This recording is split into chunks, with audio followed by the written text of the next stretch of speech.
All right, so we sneaked over to Goodwill to see if we could find anything. A little late on a Saturday afternoon, so I wasn't too terribly hopeful, but found this Samsung home monitoring kit and assumed it was used, but kept taking it apart and tearing it down. It looks like it is new.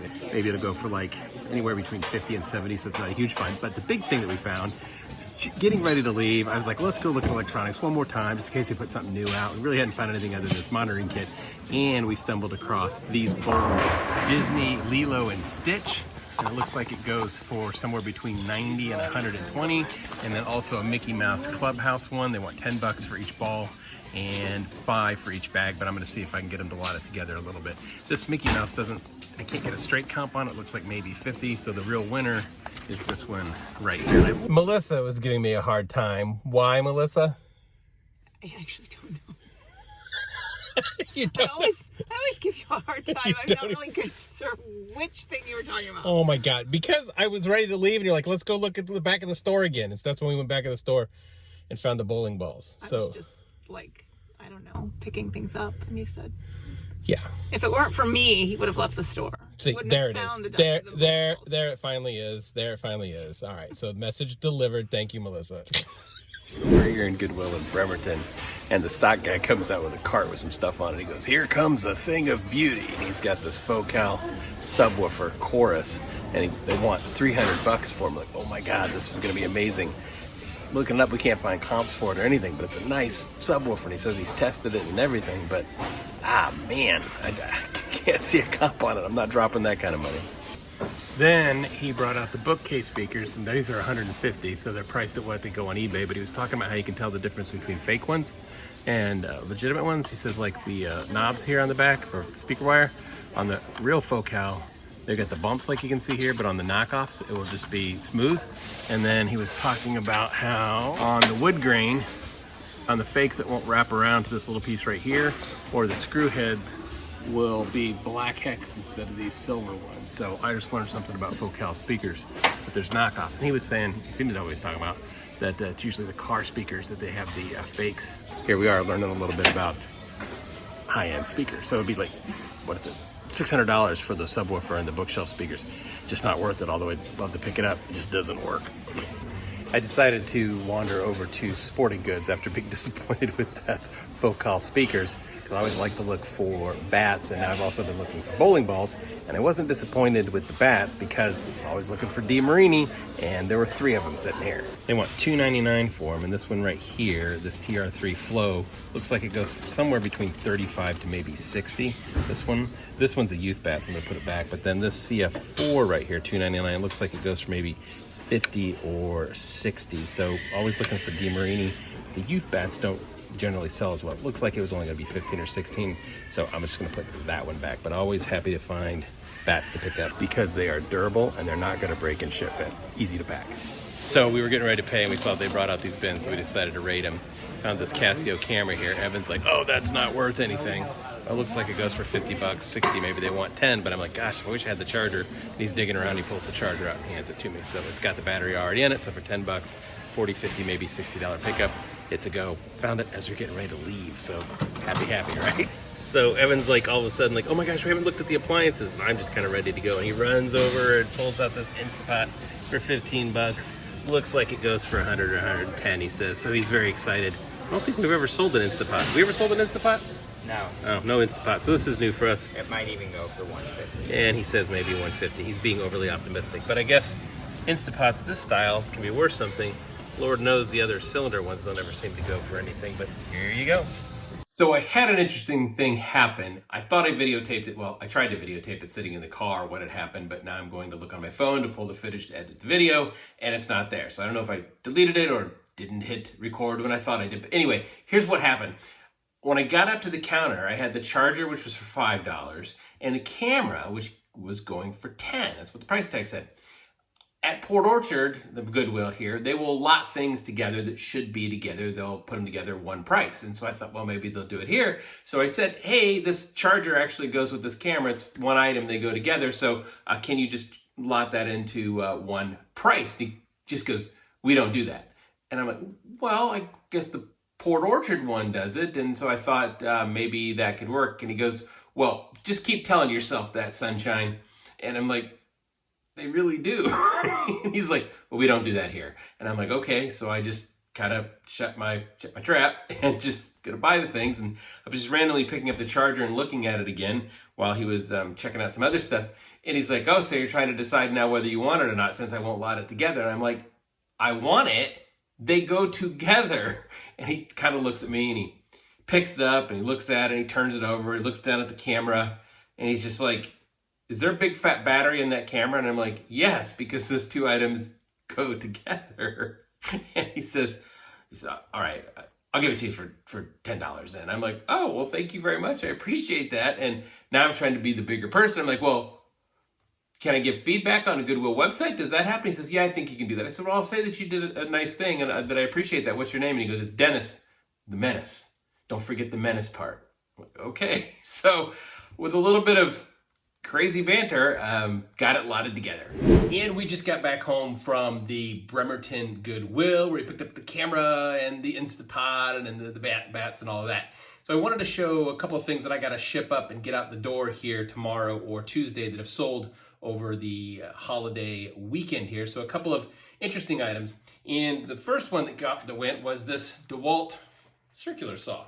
And I saw it in Goodwill and it caught my eye because I've used a saw once or twice in my life. And it looked like a good one because there's always a lot of circular saws, but it just popped out at me. So I grabbed it and it ended up selling for $85 plus shipping, and I paid $15. And it sold like within 13 hours, I think. I was getting offers right away. First offer came in at 40, and then like 60, 75.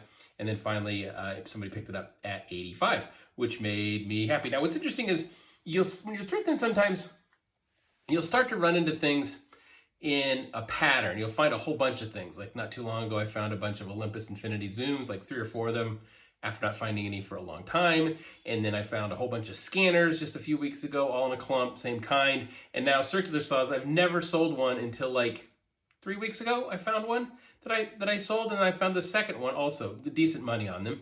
And so it's like, I don't know what it is with the universe or how things work, but sometimes things just come in clumps where you won't see anything for a long time, and then you see a bunch of them. But anyway, that's just an observation.